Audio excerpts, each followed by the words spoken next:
नमस्कार, कान्तिपुर समाचारमा स्वागत छ। सुरु गरौं अहिलेका मुख्य समाचारबाट। सर्वोच्च अदालतको बहसलाई लिएर प्रधानमन्त्रीद्वारा फेरि आलोचना। कानुन व्यवसायीलाई कालो कोट लगाएका अराजक व्यक्तिको संज्ञा। कोभिडका कारण आज 114 जनाको मृत्यु, 4700मा संक्रमण पुष्टि। नेपालगञ्जमा पनि देखिए ब्ल्याक फंगसँग मिल्दाजुल्दा लक्षण भएका बिरामी।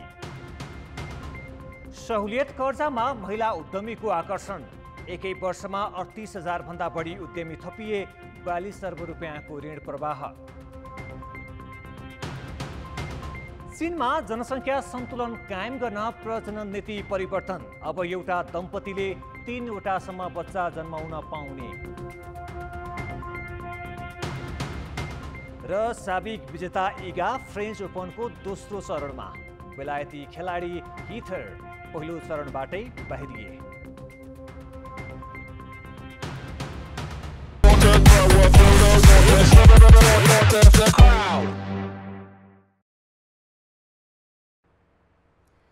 प्रधानमन्त्री केपी शर्मा ओलीले संवैधानिक इजलासको विषयलाई लिएर कानुन व्यवसायीहरूले प्रश्न उठाएकोमा आपत्ति जनाएका छन्। ओलीले आज युवा संघको भर्चुअल बैठकलाई सम्बोधन गर्दै वकिलहरूले आफूले लेखेर दिएको फैसला पढ्ने न्यायाधीश खोजेको आरोप लगाएका हुन्। उनले संवैधानिक इजलासमा 2 न्यायाधीशमाथि प्रश्न उठाउने कानुन व्यवसायलाई कालो कोटधारी अराजक व्यक्ति भनेका छन्। उनले प्रश्न गरे कि अब कालो कोटधारी अराजक व्यक्तिले नै इजलासमा अब न्यायाधीश तय गर्न खोजेको हो। वकिलहरूले न्यायाधीश तय गर्ने, अब वकिलहरूले न्यायाधीश तय गर्ने हो भने वकिलहरूले लेखेर ल्याएको उनीहरूले पढेर सुनाऊ भनेको निर्णय सुनाउने वकिल न्यायाधीश चाहियो। उहाँहरूले लेखिदिनु पर्ने अब फैसला पनि उहाँहरू केही चाहिरहनु भएको छ। हामीले लेखेर दिएको फैसला पढी माथि सुनाउने न्यायाधीश बाहेकहरूलाई हामी मान्दैनौँ, हुन दिँदैनौँ। यस प्रकारका न्यायालय कुन अवस्थामा पुग्दैछ? कालोकोटधारी केही व्यक्तिहरूले न्यायालयलाई कुन अवस्थामा पुर्याउँदै हुनुहुन्छ, कुन हैसियतमा पुर्याउँदै? बडो गम्भीर विषय। पूर्व न्यायमूर्ति उहाँहरूले न्यायालयको कसरी हुर्मत लिँदै हुनुहुन्छ? पेन्सन खाएर, आफ्नो समयमा केही नगर्ने अनि वर्तमान न्यायालयका काम कारबाहीमाथि हस्तक्षेपकारी ताण्डव गर्ने सडकमा। ओलीले पूर्व प्रधान न्यायाधीशहरूमाथि पनि आक्रोश पोखेका छन्। प्रतिनिधि सभा विघटनलाई असंवैधानिक र संविधान नै समाप्त गर्ने कदम भनी संयुक्त विज्ञप्ति जारी गर्ने 4 जना पूर्व प्रधान न्यायाधीशहरूलाई लक्षित गरी न्यायालयका काम कारबाहीमा हस्तक्षेप गर्न ताण्डव देखाएको आरोप लगाए। ओलीले उनीहरूमाथि आफ्नो पालामा केही नगरेको र अहिले पेन्सन खाएर देशलाई नै दुष्प्रभावित बनाउन खोजेको आरोप पनि लगाए। उनले वक्तव्य जारी गर्ने प्रधान न्यायाधीशहरूलाई आउटडेटेड एलिमेन्ट भनेका छन्। पूर्व न्यायमूर्ति उहाँहरूले न्यायालयको कसरी हुर्मत लिँदै हुनुहुन्छ? पेन्सन खाएर, आफ्नो समयमा केही नगर्ने अनि वर्तमान न्यायालयका काम कारबाहीमाथि हस्तक्षेपकारी ताण्डव गर्ने सडकमा। यसले हाम्रो लोकतन्त्रलाई कहाँ पुर्याउँछ? तर म भन्न चाहन्छु, यस प्रकारका आउटडेटेड एलिमेन्टहरूबाट, यस्ता एलिमेन्टहरूबाट देशलाई दुष्प्रभावित हुन दिने छैन, जोगाइनेछ। कोभिड महामारीका कारण आज 114 जनाले ज्यान गुमाएका छन्। यी समेत गरी अहिलेसम्म मृत्यु हुनेको संख्या 7,386 पुगेको छ। स्वास्थ्य मन्त्रालयका अनुसार पछिल्लो 24 घण्टामा 4,178 जनामा कोभिड देखिएको छ। पीसीआर विधिबाट 15,055 जनाको परीक्षण गर्दा 28% संक्रमण पुष्टि भएको हो। 2425 जनाको एन्टिजेन परीक्षण गर्दा 584 जनामा संक्रमण देखिएको मन्त्रालयले जनाएको छ। आज थपिएका संक्रमित मध्ये 1263 जना काठमाडौँ उपत्यकाका हुन्। उपत्यका बाहिर संक्रमण बढी देखिएका जिल्लामा मोरङ, धादिङ, कैलाली, झापा, मकवानपुर र काभ्रे छन्। देशभर सक्रिय संक्रमितको संख्या 1,06,400 छ। यी मध्ये 33,000 बिरामी काठमाडौँमा छन्। यसैबीच स्वास्थ्य मन्त्रालयले नेपालमा 12 जनामा ब्ल्याक फंगस नामको रोग देखिएको जनाएको छ। कोरोना भाइरस सङ्क्रमितमै देखिने आँखा बिगार्ने यो रोग वीरगञ्ज, नेपालगञ्ज र काठमाडौँका अस्पतालहरूमा पुष्टि भएको मन्त्रालयले जनाएको छ। नेपालगञ्जमा भारतमा तीव्र गतिमा फैलिरहेको म्युकोमाइकोसिस नामको कालो ढुसीजन्य सङ्क्रमणसँग मिल्दाजुल्दा लक्षण भएका बिरामीको चाप बढेको छ। कोरोना सङ्क्रमण निको भए पनि कतिपय बिरामीमा आँखाको ज्योति हराउने, नाक बाङ्गो हुने, नाकमा असर पार्ने जस्ता समस्या देखिएका छन्। बाँकेमा कालो ढुसीजन्य सङ्क्रमण सुरु भइसकेको आशंकामा अहिले आँखा अस्पतालमा आँखा जाँच गर्नेको सङ्ख्या बढ्न थालेको छ। कालो ढुसीको सङ्क्रमणले मानिसहरूको ज्यानै जाने भएपछि यसका मिल्दाजुल्दा लक्षण लिएर कोरोना निको भइसकेकाहरू अस्पताल पुग्ने गरेका छन्। म्युकोमाइकोसिस कीटाणु फोहोर मैला, माटो, बोटबिरुवा, तरकारी, फलफुलमा पनि हुने र हावाको माध्यमबाट मानिसमा सर्न सक्ने चिकित्सकहरू बताउँछन्। यो रोग लागेपछि नाक बन्द हुने, आँखा धमिलो हुने, सुन्निने र आँखा वरिपरि रातो हुने जस्ता लक्षण देखिने चिकित्सकको भनाइ छ।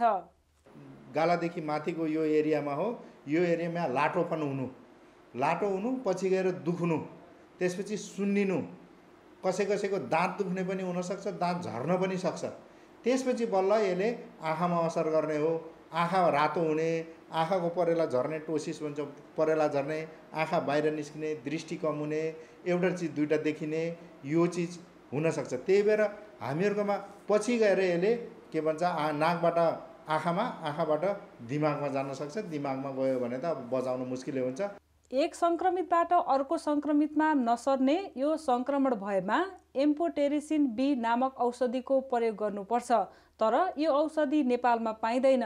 भारतमा कालो ढुसीबाट सङ्क्रमित हुने कोभिड बिरामी बढ्न थालेसँगै भारतमै समेत उक्त औषधिको अभाव देखिएको छ। शरीरको प्रतिरक्षा प्रणाली कमजोर भएको बेला म्युकोमाइकोसिस जातको फङ्गस चाहिँ डेभलप भएर चाहिँ यो समस्या देखिने गरेको छ। औषधि र उपचारको व्यवस्था नभएमा म्युकोमाइकोसिसको सङ्क्रमण देखिएका बिरामीको 24 घण्टाभित्रै मृत्यु हुन सक्छ। यस्तो जोखिम नजिकिँदै गएकाले उपचारका लागि अस्पताल, भौतिक पूर्वाधार र जनशक्तिको सरकारले तत्काल व्यवस्थापन गर्नुपर्ने विशेषज्ञ चिकित्सकको सुझाव छ। कान्तिपुर समाचारका लागि सविता जीसी, नेपालगञ्ज, बाँके।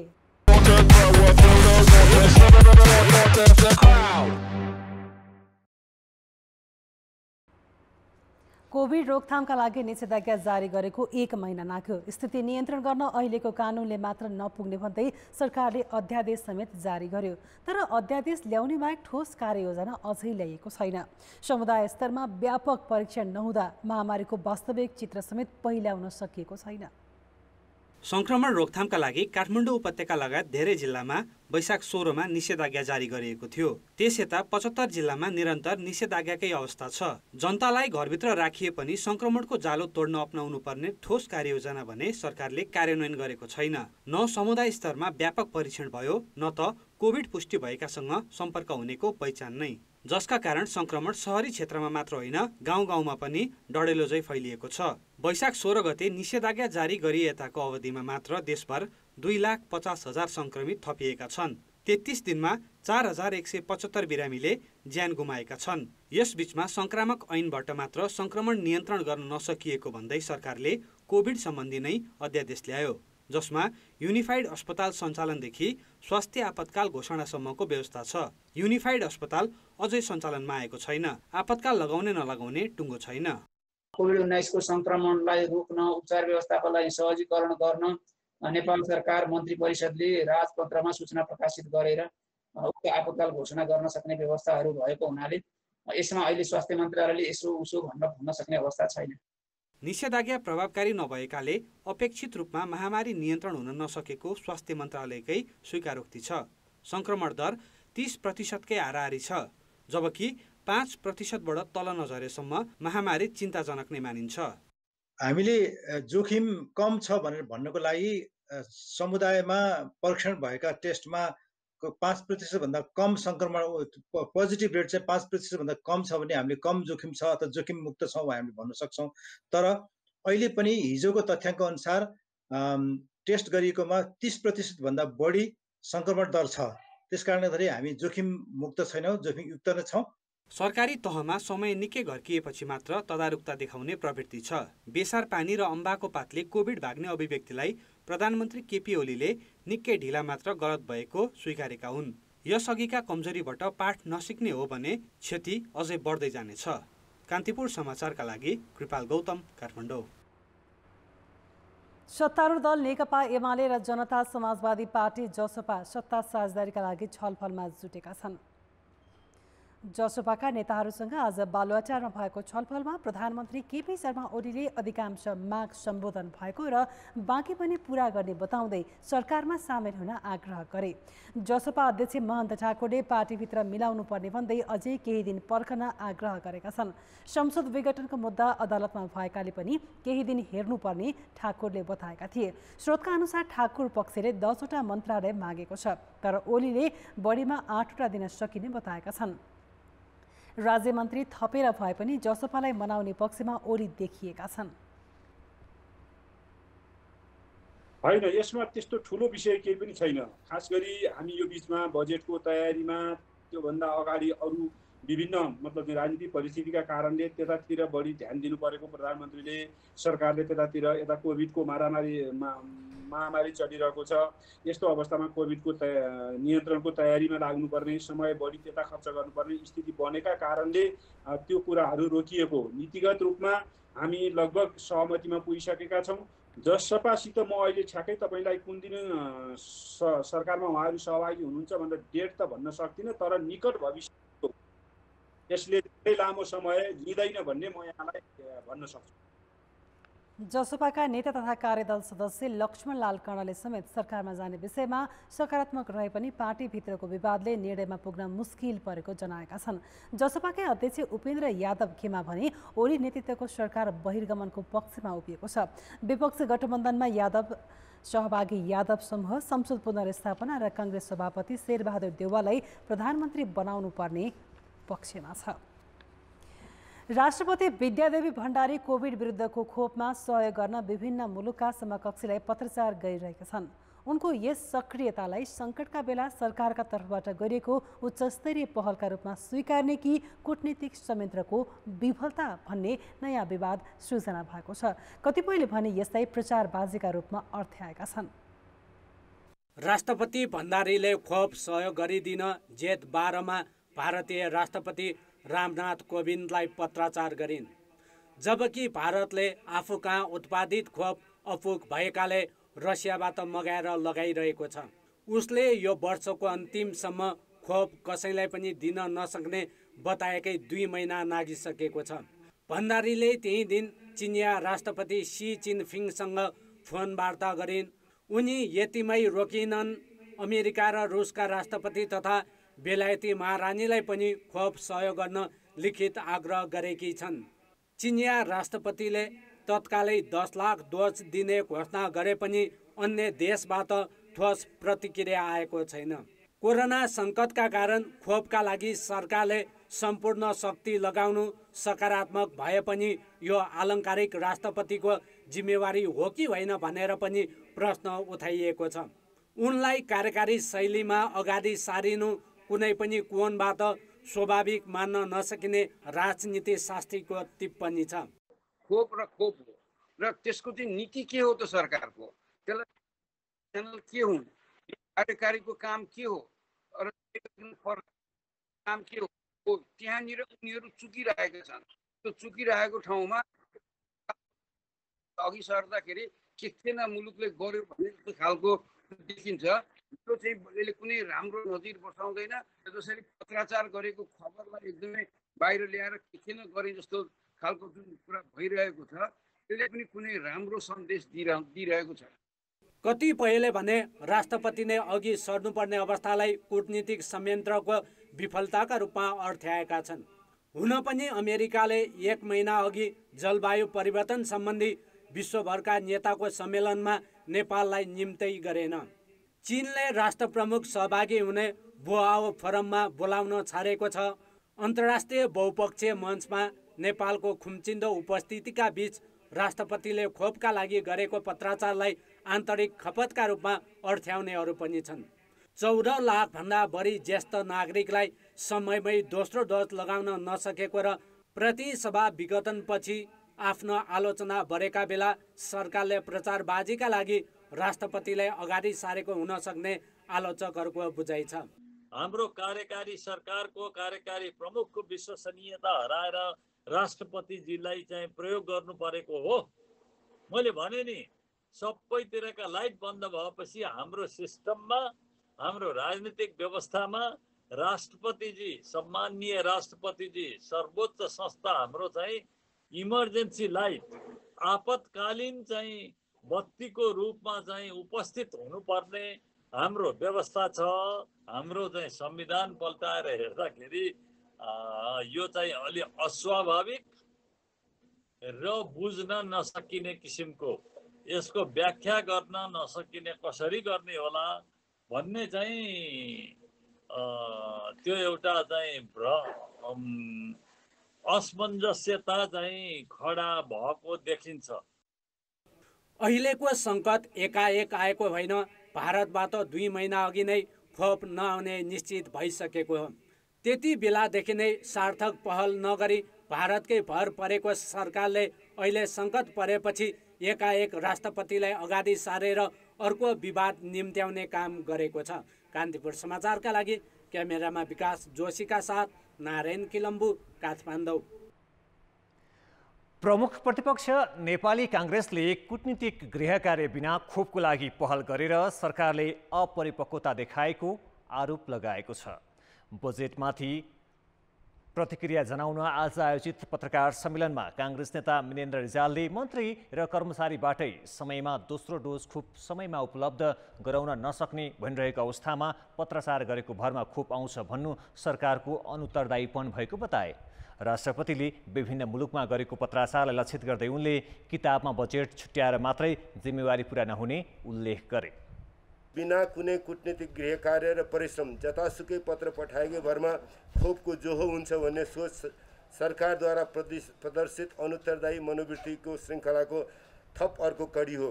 खोप लगाउने, कोभिड सङ्क्रमण फैलिन नदिने, सङ्क्रमितलाई उपचार गरेर जोगाउने सरकारी जिम्मेवारी बजेट किताबमा रकम छुट्याएर मात्र पुरा हुँदैन।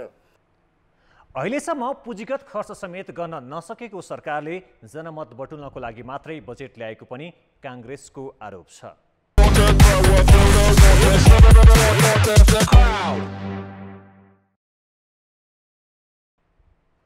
लुम्बिनी प्रदेशमा सोमबार भएको राष्ट्रिय सभा सदस्यको उपनिर्वाचनमा नेपाली विपक्षी गठबन्धनका उम्मेदवार दुर्गानारायण पाण्डे निर्वाचित भएका छन्।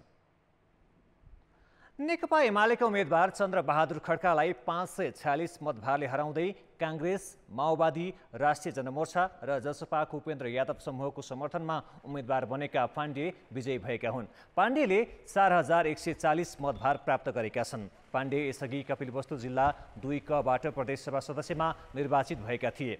प्रदेशसभा निर्वाचन अघि उनी काङ्ग्रेसमा आबद्ध थिए। चुनावमा टिकट नपाएपछि एमाले प्रवेश गरेका उनी केही दिन अघि प्रदेशसभा सदस्यबाट राजीनामा दिएर पुनः काङ्ग्रेस फर्किएका हुन्। देशभरको तथ्याङ्क हेर्दा कोरोना सङ्क्रमित मध्ये करिब 80% निको भएका छन्। बिरामी हुँदा सबैले अस्पताल पनि जानु पर्दैन, गाह्रो भए मात्र अस्पताल जानुपर्ने र ती मध्ये पनि अधिकांश निको भएर घर फर्कन्छन्। कोरोना महामारीले निकै अत्यास लाग्दो अवस्था बनाइरहेका बेला निको भएर घर फर्कनेको खुसी कम मूल्यवान छैन। ललितपुरको एक सामुदायिक आइसोलेसन सेन्टरबाट एकै दिन 14 जनामा यस्तै खुसी देखिएको छ। ललितपुरको एक होस्टलमा बसेर पढ्दै आएका ताप्लेजुङका सुजन राई सोमबार संक्रमण मुक्त भए। संक्रमित हुँदा उनी ललितपुर महानगरपालिकाले सञ्चालन गरेको आइसोलेसन सेन्टर बस्न पुगेका थिए। कोरोना जितेर फर्किँदा उनमा बेग्लै खुसी देखियो। घरको परिवारसँग पनि कुरा चाहिँ हुन्थ्यो। अब उहाँले पनि चिन्ता त लिने होइन, पोजिटिभ भएपछि अब यो यस्तो महामारीमा अब सबैलाई चिन्ता त नहुने कुरा भएन नै। घरबाट पनि फोन गरिरहने, अब छिनछिनमा त्यस्तो त हुने नै हो। उहाँहरूलाई पनि चिन्ताको विषय त हुने नै। घर वा डेरामा संक्रमितले अलग्गै बस्ने ठाउँ नहुँदा यस्ता सामुदायिक उपचार केन्द्रले भर्ती गरेका छन्। यसले बिरामी छिटो निको हुन र समुदायमा अर्कोलाई संक्रमण हुनबाट जोगाएको छ। अब यहाँ हामी 8 जना थियौँ। 8 जना हुँदाखेरि हामीले चारवटा कोठा दिएको थियौँ। र 4वटा कोठामा कुनैमा 3 जना कुनैमा 2 जना बसेको थियो र त्यसमा एकदमै सुविस्ता थियो, एकदमै राम्रो थियो सोचेको भन्दा। एउटै परिवारका 5 जनासम्मले यस आइसोलेसन सेन्टरमा उपचार गरेर संक्रमण मुक्त भएका छन्। 18 महिनाको बालकदेखि 50 वर्षसम्मका 42 जना यही स्वास्थ्य लाभ गरिरहेका छन्। सोमबार एकै दिन 14 जना निको भएर घर फर्किए। 24 घण्टा चिकित्सक र नर्सको निगरानीमा अक्सिजन सहितको 50 शय्याको आइसोलेसन सेन्टरमा निशुल्क उपचार हुँदै आएको छ। खास हामीले आइसोलेसन र कोभिडको लागि भनेर मात्रै हामीले औषधिहरू राखेको अवस्था हो, तर अहिले हामीले त्यसलाई अलिकति बढाएर इमर्जेन्सीमा पऱ्यो भने औषधिहरू सबै राखेका छौँ अहिले। र जे भए पनि कम्तीमा 2-4 घण्टालाई जस्तो केसलाई पनि केही न केही गरेर सम्बन्धित ठाउँमा पुर्याएर नै गर्न सकिन्छ भन्ने हिसाबले हामी चाहिँ डेडिकेटेड भएर लागेका छौँ। अहिले यो दोस्रो भेरिएन्ट आउँदाखेरि हामीले चाहिँ रिमोबिलाइज हुनको निमित्त हामीलाई अलिक गाह्रो परेको थियो। अब यहाँबाट हामीले लेसन लर्न गऱ्यौँ कि अब भेरिएन्ट 3 आउँछ भन्दाखेरि त्यो अवस्थाको निमित्त चाहिँ सुरुको कोभिडबाट जुन पाठ सिक्यौँ, अब यो भेरिएन्ट 3 को निमित्त चाहिँ त्यस्तो कमी कमजोरी नहुने गरिकन हामीले यसलाई चाहिँ हाम्रो जुन किसिमको हामी मोबिलाइज भयौँ यसलाई चाहिँ त्यही रफ्तारमा हामीले चाहिँ कन्टिन्यू गर्ने हाम्रो चाहिँ योजना छ। महानगरपालिकाले समुदायसँग मिलेर सुनाकोठी र बागडोल गरी 2 ठाउँमा 160 शय्या क्षमताका आइसोलेसन सेन्टर सञ्चालन गरिरहेको छ, जहाँ अस्पतालमा जस्तै सेवा पाएको निको भएर फर्कनेहरूको अनुभव छ। कान्तिपुर समाचारका लागि क्यामेरामा रूपक कोइरालाका साथ सुबिन्द्र श्रेष्ठ, ललितपुर।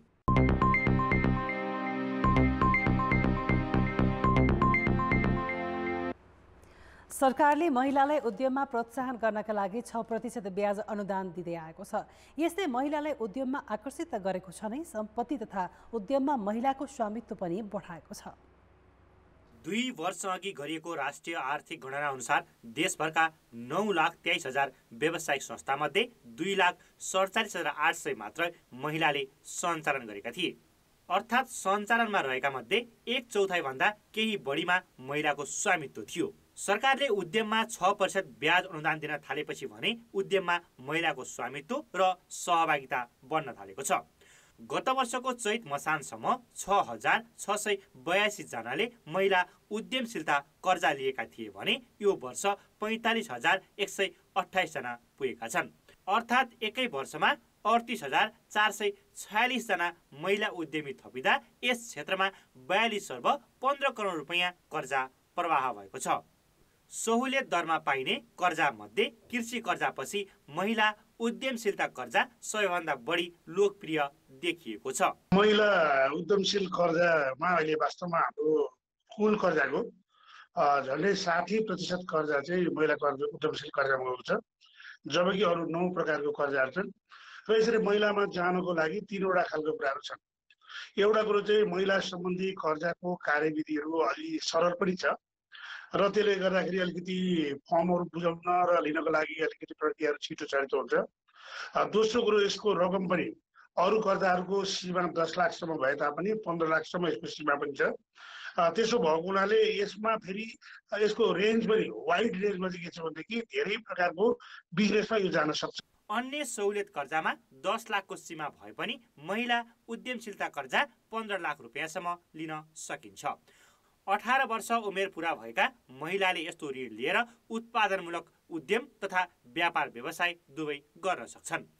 अन्य सहुलियत कर्जामा भन्दा यसमा अनुदान पनि 1% बढी छ। सरकारले 6% ब्याज आफै तिरिदिने भएकाले ऋणीले बढीमा 1.5% मै यस्तो कर्जा पाउन सक्छन्। बीमा शुल्क पनि 25% मात्रै तिरे पुग्छ, बाँकी रकम सरकारले नै तिरिदिन्छ। यसले उद्यम गर्ने महिलाको संख्या त बढेको छ नै, पुरुषले पनि महिलालाई अगाडि बढ्न प्रोत्साहित गरिरहेका छन्। महिला सशक्तिकरणका साथै सम्पत्तिमा महिलाको पहुँचका दृष्टिले यसलाई उल्लेख्य उपलब्धि मान्न सकिन्छ। पहिलो कुरा चाहिँ के छ भने सूचना के महिलाहरूलाई ऋण सम्बन्धी सबै जानकारी दिनुपर्छ। के को लागि यो चाहिँ आएको हो, के उद्देश्य हो, कसले ऋण लिने हो, अनि त्यसको उपयोग कसरी गर्ने, यसमा जोखिम के छ, किनभने भोलि गएर त गहना बेचेर तिर्नुपर्ने त महिलाले नै हो। त्यसले गर्दा यसमा जोखिम के छ भन्ने यो सबै खालको सूचनाहरू दिएर उनीहरूलाई एकदम धेरै तयारी गर्न जरुरी छ र आफ्नै व्यवस्थापन र आफ्नै नियन्त्रण हुन सक्छ भने ल्याऊ, नत्र भने नल्याऊ भनेर भन्नुपर्ने हुन्छ कि यो चाहिँ हामीले राम्रोसँग सहजीकरण गर्नुपर्ने देख्छु मैले। यो ऋण एक पटक लिएपछि 5 वर्षमा चुक्ता गरिसक्नुपर्छ। भएको लगानी सही ठाउँमा उपयोग भएको छ कि छैन भनेर चाहिँ अहिलेदेखि नै अनुगमन हुनु जरुरी छ। कान्तिपुर समाचारका लागि सुदिल पोखरेल, काठमाडौँ। घरायसी प्रयोजनका विद्युतीय सामग्रीदेखि सवारी साधनको मूल्य सस्तिने भएको छ। सरकारले अन्तशुल्क हटाउनुका साथै भन्सार महसुल घटाएपछि मूल्य घट्ने भएको हो। व्यवसायका अनुसार विद्युतीय सवारी साधनको मूल्य 60% सस्तो हुनेछ। सरकारी छुटले विद्युतको खपत बढाउनेछ।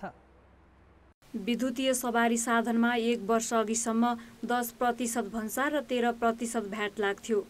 2077 जेठ 15मा यो आर्थिक वर्षको बजेट सार्वजनिक गर्दा त्यतिखेरका अर्थमन्त्री युवराज खतिवडाले भन्सार दोब्बर पुर्याए भने 40 देखि 80% अन्तशुल्क लगाए।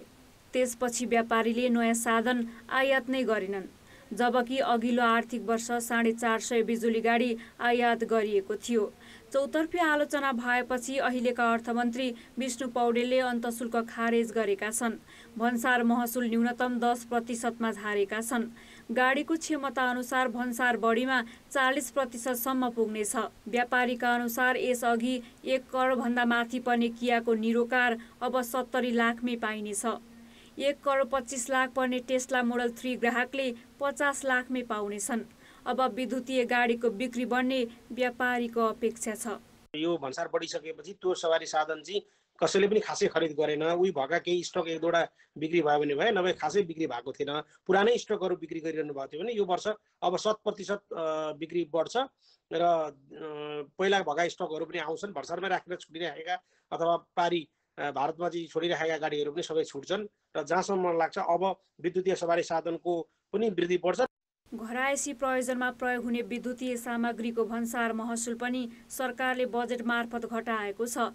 भन्सार महसुल 5%बाट 1%मा झारिएकाले अब इन्डक्सन चुलोको मूल्य सस्तिनेछ।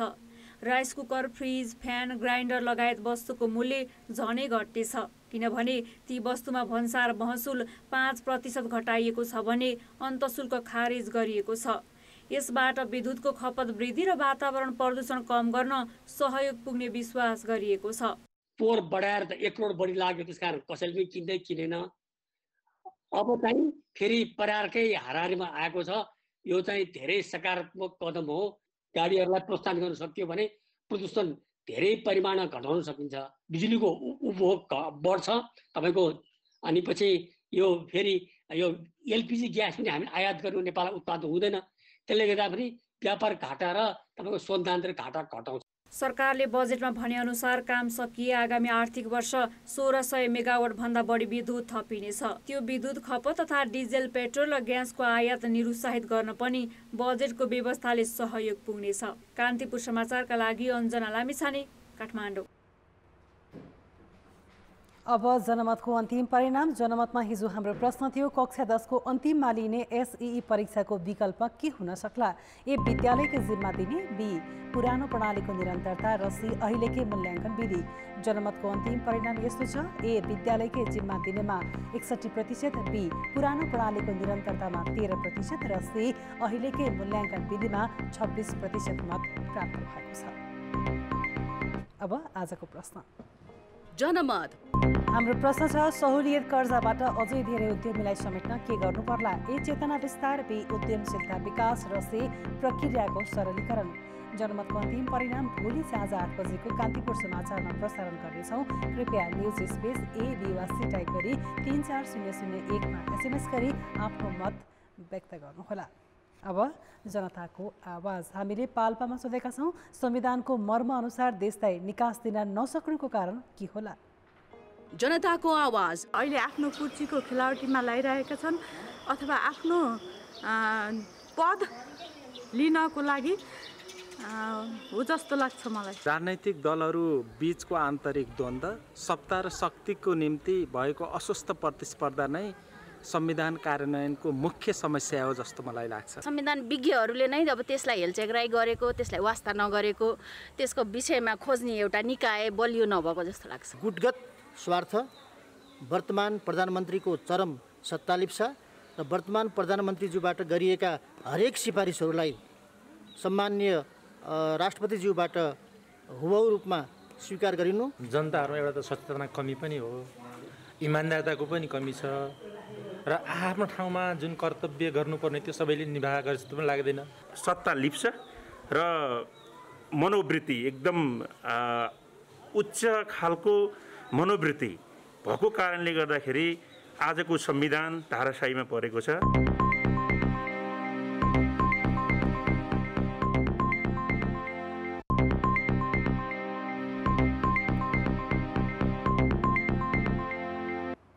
नमस्कार, कान्तिपुर खेलकुद समाचारमा स्वागत छ।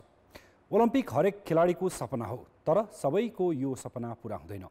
टोकियो ओलम्पिकमा अहिलेसम्म नेपालबाट 4 खेलाडीले प्रतिस्पर्धा गर्ने टुङ्गो लागेको छ। तीमध्ये एक हुन् सुटिङकी कल्पना परियार। उनले गत साता वाइल्ड कार्ड पाएकी हुन्। प्राय सुटर आक्रामक देखिन्छन्, तर कल्पनाको हकमा यो लागू हुँदैन। साधोबाटो स्थित सुटिङ रेन्जमा पुग्नेहरूलाई मुस्कानसहित स्वागत गर्छिन्। उनको राइफलबाट जति तीव्र रफ्तारमा गोली निस्कन्छ, उनी त्यसको ठिक विपरीत शान्त छिन्। 7 वर्षदेखि निशाना लगाइरहेकी कल्पनाले ओलम्पिक खेल्न वाइल्ड कार्ड पाएको सुरुमा विश्वास गर्नै सकिनन्। एकछिन त सपना जस्तै लाग्यो, हुन्छ नि, अब सपना देखिरहेको छु, अब एकछिनमा चाहिँ बिउजिन्छु जस्तो नि भएको थियो। त्यसपछि चाहिँ अब होइन साँझ हो भने न्युजमा आइसकेपछि चाहिँ ओलम्पिक भनेको त खेलाडीको ड्रिम सपनै हो नि। सपना पुरा हुनु भनेको त अब आफूले देखेको सपना पुरा हुनु, आफ्नो आँखा अगाडि पुरा हुनु भनेको त अब त्यो कल्पनै गर्न नसक्ने कुराहरू हो नि त। नेपाल सुटिङ सङ्घले अन्तर्राष्ट्रिय ओलम्पिक कमिटीको त्रिपक्षीय आयोगको निमन्त्रणा मार्फत कल्पनाको सहभागिता पक्का भएको र अर्की खेलाडी सुस्मिता नेपालका लागि पनि पहल गरिरहेको जनाएको छ। सुस्मिताको लागि चाहिँ अब उसको मार्क कम भएको कारणले गर्दाखेरि यदि क्रोसियामा जुन अहिले छनौट गर्नेहरूको मार्क बढी आयो भने उसले पाउँदैन, खेल्न पाउँदैन, चान्सेस पाउँदैन। तर उसको भन्दा कम आयो भने उसलाई अझै चान्सेस। नेपालमा खेलाडी भएपछि सुरक्षा सङ्गठनमा जागिरे हुने चलन छ। कल्पना भने नेपाली सेनामा प्रवेश गरेपछि सुटिङमा आएकी हुन्। म चाहिँ फर्स्टमा खेलाडी भएर आएको चाहिँ होइन, म फर्स्टमा आर्मी जोइन भएको हो। 18 बाहिनी गाइड, उदयपुर गाइडबाट 18 बाहिनीबाट भर्ना भएर 1 वर्षको ट्रेनिङ हुन्छ हाम्रो बेसिक ट्रेनिङ आर्मीको। त्यो चाहिँ मैले त्रिशुलीमा गरेँ हो। त्रिशुलीको 1 वर्ष ट्रेनिङको त्यो टाइममा चाहिँ आर्मीको भित्र चाहिँ जुन फायरिङ हुन्छ नि, फायरिङमा चाहिँ म 544 जना थियौँ हामी। त्यसमा चाहिँ फायरिङमा फर्स्ट भएर मलाई अवार्ड नै पाएको थिएँ मैले। त्यसमा त्यो फायरिङ फर्स्ट भएपछि चाहिँ आर्मीको बेसिक ट्रेनिङ फायरिङ फर्स्ट भएपछि चाहिँ मलाई यहाँनिर लगन खेलको आर्मी क्लबले चाहिँ सुटिङ गेमको लागि भनेर ल्याउनु भएको। त्यहाँबाट चाहिँ मेरो सुरु भएको। 26 वर्षीय कल्पनाले 10 मिटर एयर राइफलमा प्रतिस्पर्धा गर्नेछिन्। एसियाली, दक्षिण एसियाली लगायत खेलकुद प्रतियोगितामा यसअघि नै सहभागिता जनाइसकेकी उनले टोकियो ओलम्पिकलाई व्यक्तिगत स्कोर सुधार गर्ने मौकाका रूपमा लिएकी छन्। प्रशिक्षक असीम यादव पनि प्रदर्शन सुधारिनेमा विश्वस्त छन्। साउथ एसियन गेम्समा 614.5 हिर्काएको थियो। अहिले चाहिँ नि हामीहरू चाहिँ नि एक्सपेक्ट गरेर चाहिँ मोर देन 620 प्लस।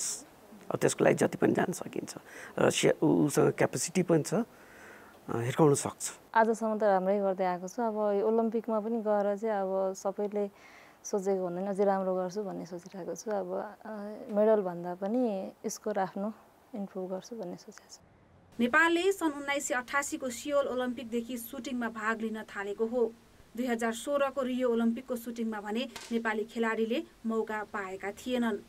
कान्तिपुर समाचारका लागि क्यामेरामा विकास जोशीका साथ खेलकुद ब्युरोको रिपोर्ट।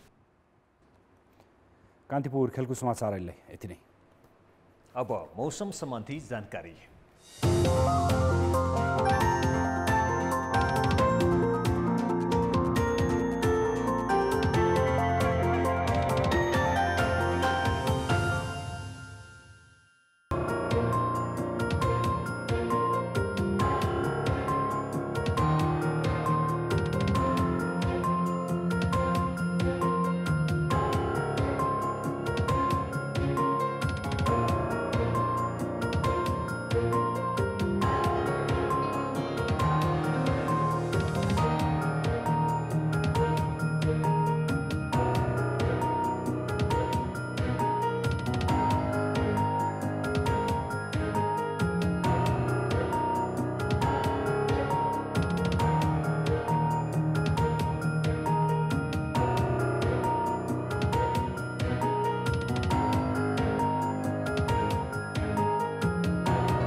कान्तिपुर समाचार अहिलेलाई सकियो।